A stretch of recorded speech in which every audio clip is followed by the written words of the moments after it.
Assalamualaikum warahmatullahi wabarakatuh. Sobat Sultan RR, kali ini kami berdua akan menjawab pertanyaan dari komentar-komentar yang ada di video yang pertama ya. Pertanyaan pertama, nitip pertanyaan dong. Nomor satu, batas usia ke Aussie. Batas usia ke Australia itu berapa sih? Kalau ini kan pertanyaan secara umum ya. Coba, kira-kira berapa batasannya? Kalau batasan global sih kayaknya nggak ada. Nggak ada jadi batasan global ya? Batasan global. Oke. Karena kan kalau Australia itu bisa dari student, bisa dari uh, apa namanya holiday visa, bisa dari um, working visa, bisa dari sponsorship. Sponsorship ya, oke. Turis Bisa dari pun, mana? Dari turis. turis pun malah bebas ya. Ya, Lansia pun nggak ada masalah ya. nggak ada masalah. Oke, Yang penting punya duit. yang penting punya duit itu pasti. Nomor dua, total biaya berangkat plus kebutuhan awal. Ini kita ngomongin dua berarti, total biaya berangkat dan kebutuhan awal. Biaya berangkat itu kurang lebih sekitaran, kalau turis visa itu buat pengurusan kurang lebih 2,5 juta atau 3 juta, kisaran 2 juta ke 3 juta. Kita situ ya. Terus tiket kurang lebih return mungkin sekitar 10-an atau 15-an 10 juta. 10 juta sampai 15 juta. Jadi tergantung maskapai dan fasilitasnya ya. Iya, dan Oke. seasonnya juga, kapan waktu keberangkatannya. Kalau berangkatnya Desember, Kalau berangkatnya Desember, ya persiapkan dompet yang tebal. oh gitu. Dia ada kebutuhan awal. Apa sih kebutuhan awal maksudnya di sini? Kebutuhan awal itu. Kebutuhan awal ini yang dibicarakan apa nih? Student visa atau working visa atau holiday visa? Kalau kita omongkan itu dari yang mudah aja dulu, dari turis visa aja dulu, kebutuhan awal ya. Ya, turis visa atau holiday visa itu kan berarti kan yang mesti dipersiapkan itu booking hotelnya, terus tujuan-tujuan yang mau kemana. Karena transportasi di Australia lumayan mahal. Mahal ya. Kalau di compare dari rupiah ke dolar. Gitu. Oke, terus nomor 3, langkah pertama untuk ke Australia itu apa? Tadi perasaan nomor 1, nomor 2 deh ini. Seperti yang udah dijawab tadi, langkah pertama. Langkah pertama itu Kebutuhan harus awal. punya duit. Oke. Masuk akal ya.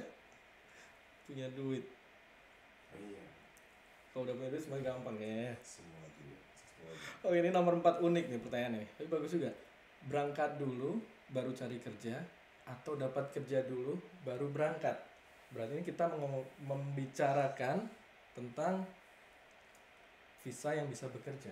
Iya, working visa itu sebenarnya kita bisa mulai dari Indonesia selama kita punya skill dan skill kita diakui sama Australia. Karena ada beberapa rekan itu dia dapat visa dulu, maksudnya dia dapat sponsorship Oke. dari beberapa perusahaan di sini karena dia punya skill dan skillnya diakui di Australia, dan dia langsung berangkat. Jadi begitu berangkat tuh dia langsung kerja gitu loh. Dan bukan cuma itu, karena sponsorship dia langsung izin tinggal juga. Jadi kayak ada beberapa rekan itu kayak mekanik, electrician, skill-skill yang itu yang sangat dibutuhkan. Skill construction yang mereka tahu lah, atau skill-skill yang bisa main kayu, maksudnya bikin kabinet Carpenter gitu ya. kayak carpenter ya. Oke. Gitu. Coba mas-mas yang di belakang sana tuh. Mas. Baik banget, suaranya masuk semua sini tuh. Tim. Oke, jadi Jadi harus persiapannya dulu ya, Iya. disiapkan. Oke, pertanyaan berikutnya. Kalau ke Australia, pekerjaan apa sih yang cocok buat kita orang Indo? Sama spill gaji dong, Bang. Hmm. Pekerjaan apa yang cocok sih? Kalau pekerjaan itu tergantung kitanya, karena kita datang ke Australia itu kalau memang tujuannya kerja, asal tidak pilih-pilih kerjaan, itu Pilih kerja. gampang. Karena di Australia itu sarannya cuma satu, jangan banyak milih. Karena standar di sini itu semua sama, gaji standar. Dia nggak ada tuh perbedaan yang mencolok, yang signifikan antara gaji-gaji pekerjaan ini sama nggak, hampir rata-rata semua pekerjaan tuh standar gajinya sama, kecuali kerjaan-kerjaan yang memiliki skill. Tapi kalau cuma standar-standar doang kayak cleaner, kayak apa ya, Waiters, waiters, di barista, restoran, barista. barista juga itu skill. Jadi tergantung juga. Kalau baristanya itu memang benar-benar berqualified, dia bisa negosiasi. Oh, gitu. Cuman dia kerja dulu baru negosiasi. Diliatin dulu ya Diliatin skillnya dulu dulu skillnya, gimana. iya. Bikin Nah, kopi enak iya. nggak sih? Tapi ada nih dari government bilang di Australia itu minimal gaji ya, seperti UMR itu $24 per jam. Ya, $24 per jam itu. Cuman kalau kita pendatang itu nggak usah terlalu memikirkan, bukan nggak usah terlalu memikirkan standarisasi gaji dari pemerintah, enggak. Artinya perusahaan-perusahaan di sini juga banyak yang struggle untuk mempekerjakan karyawannya karena kurang konsumen juga. Tapi kalau misalkan kita bisa negosiasi kalau kita tahu bahwa perusahaan tersebut busy. Tapi kalau nggak terlalu busy, terima aja deh apa adanya. Yang penting dapur ngebul. Halal. Halal. Oke. Terus ada ini langkah-langkahnya gimana abangku? Langkah-langkah ke Australia. Pastinya dari awal tadi disiapin dana dulu pastinya dari awal. Langkah-langkah yang utama sebenarnya, kalaupun nggak punya dana sebenarnya nggak masalah. Kalau misalkan kita bisa nge-apply seperti sponsorship dari, atau enggak scholarship buat pendidikan, atau enggak sponsorship buat apa sih namanya, skill kerja skill itu nggak membutuhkan biaya yang besar karena semua itu ditanggung sama perusahaan. Gitu.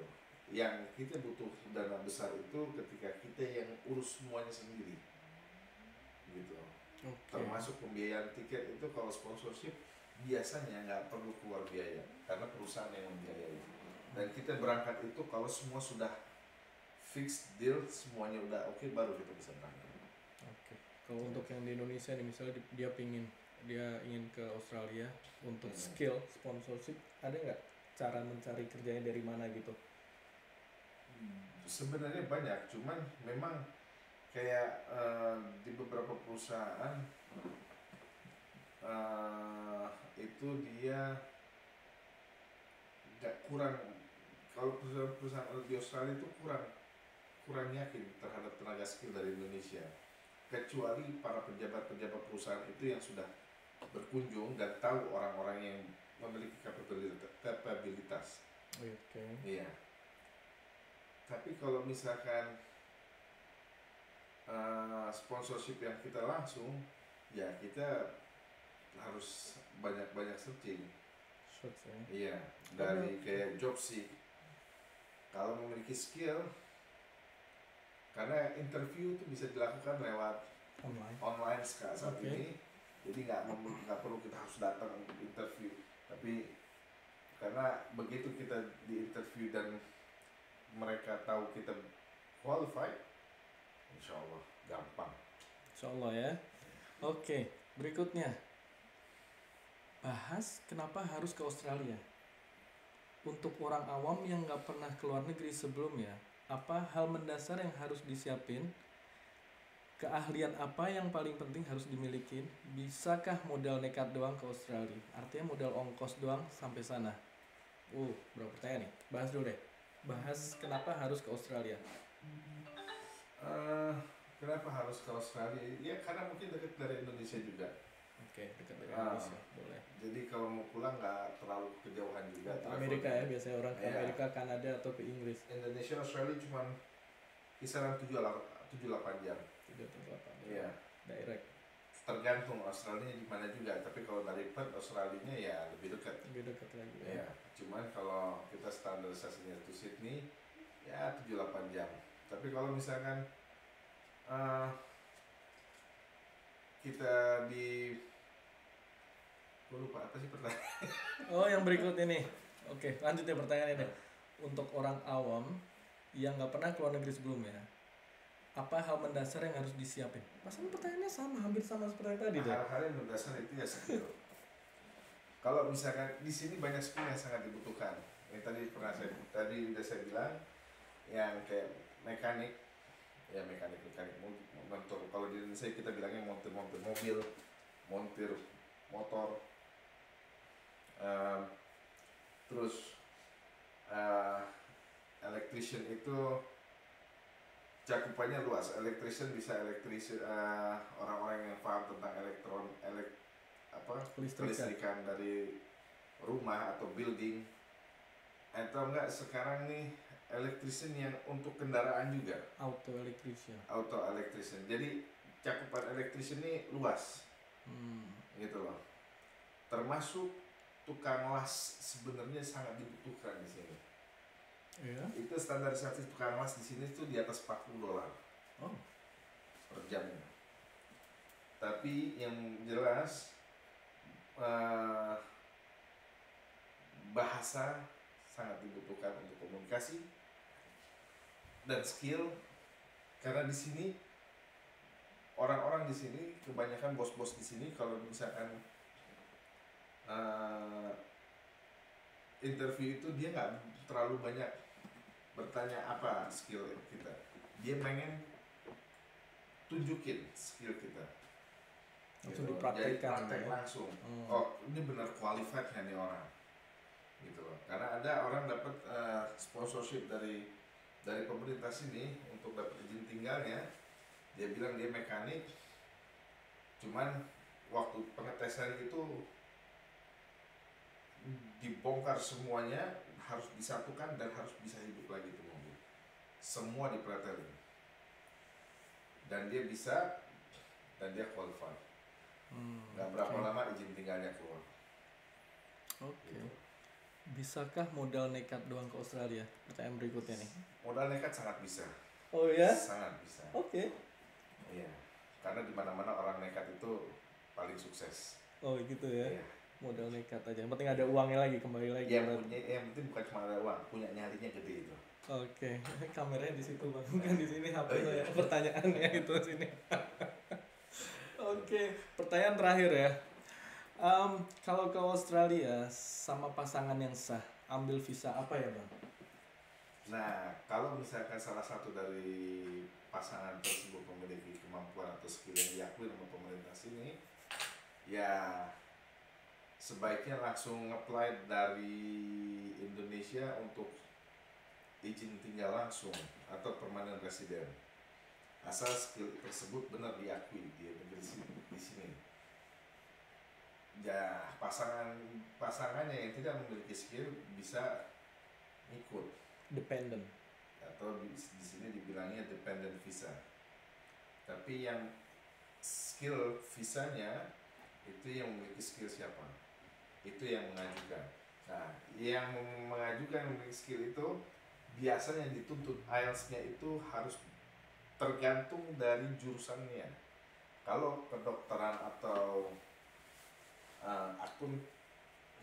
akuntan kalau nggak salah ya, itu IELTS-nya diminta 7. Tapi kalau skill-skill kayak yang lain, kemungkinan di bawah 7 bisa. Di atas 5 iya harus. Ada minimal ya. Iya. Minimal Jadi 5 kalau lebih. datang ke Australia itu bisa langsung dapat izin tinggal tanpa harus melalui proses student visa. Buang duit student visa.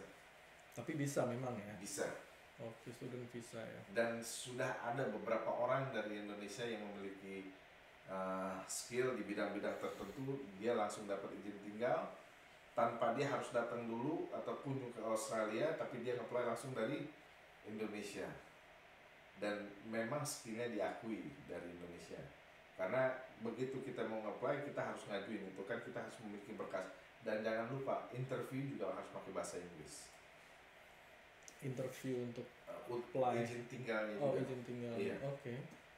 Karena kan itu kan harus ada IELTS-nya, harus ada interviewnya juga. Oke. Kalau mau mendaftar atau mengajukan itu, ada nggak sih agensi atau tempat yang bisa membantu atau tempat yang legal biasanya, agen-agen untuk seperti itu? Agen-agen untuk seperti itu banyak sebenarnya.